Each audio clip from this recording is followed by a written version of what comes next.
It sounds easy, Andrew, but obviously, it doesn't just happen automatically. And James knows that. Because look at the next test in verse 5. This goes to trust.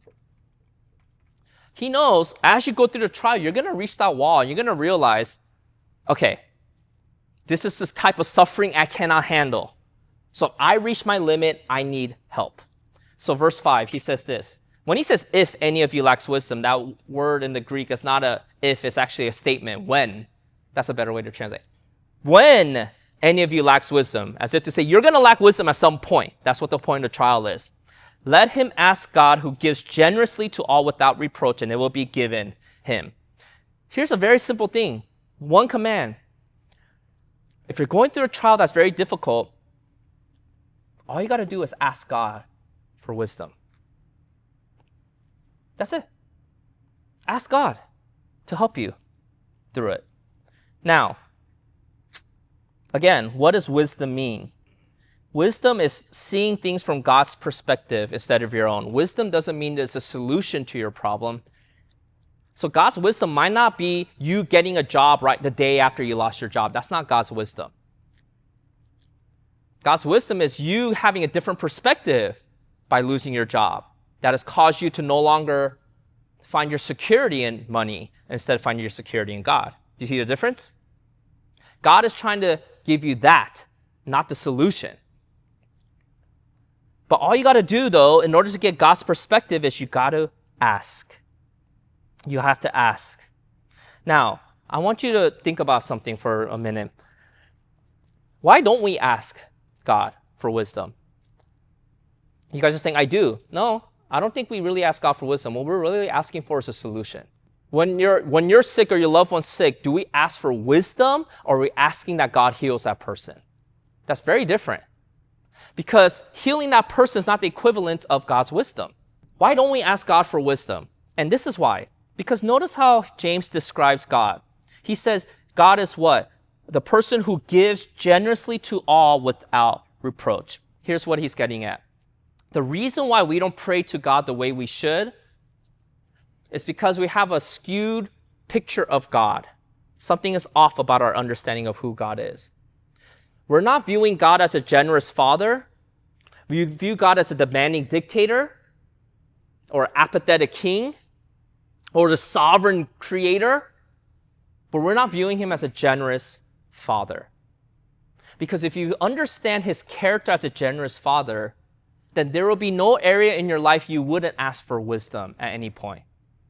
Here's what I mean. Remember James, who does he copy a lot? His brother? Well, what did Jesus say about this in Matthew chapter 7? By the way, Sermon on the Mount is one of the basis for this whole book of James. So if you want to get the original source, where does James get these crazy good ideas? It's from Sermon on the Mount, his brother. So Sermon on the Mount, Matthew 7, 7 through 11. What did Jesus say? He said, ask and it will be given to you. Seek and you will find. Knock and it will be open to you. For everyone who asks receives, and the one who seeks finds, and the one who knocks it will be open. Now notice, what does he get into? What illustration? Which one of you, if his son asks him for bread, will give him a stone? Or if he asks for a fish, you will give him a serpent?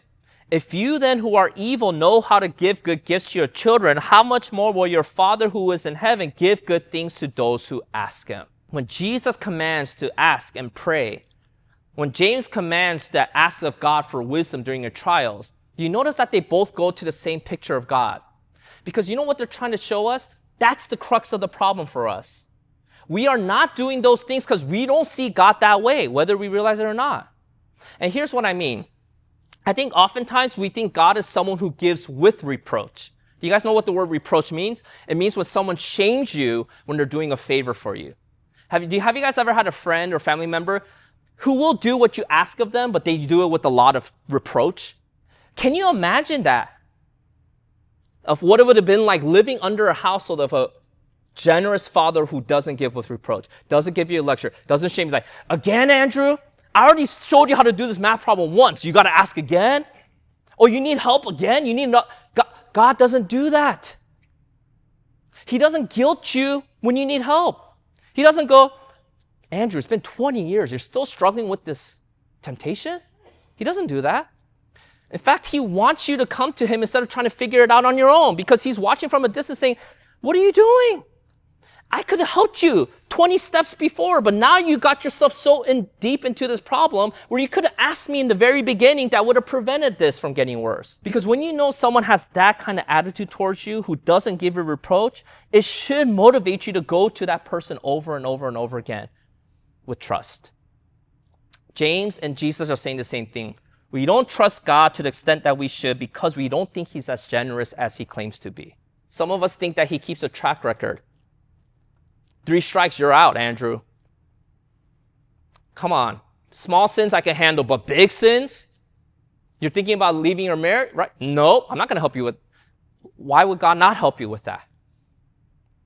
Right? Sometimes I think we portray this God as if he's this Puritan who gets shocked by sin. He's not shocked by sin. He already knows it, right? So it's not like it's a surprise to you if you actually confess it to him. He already knows what you're going through. He's just waiting for you to come and ask him for wisdom and help.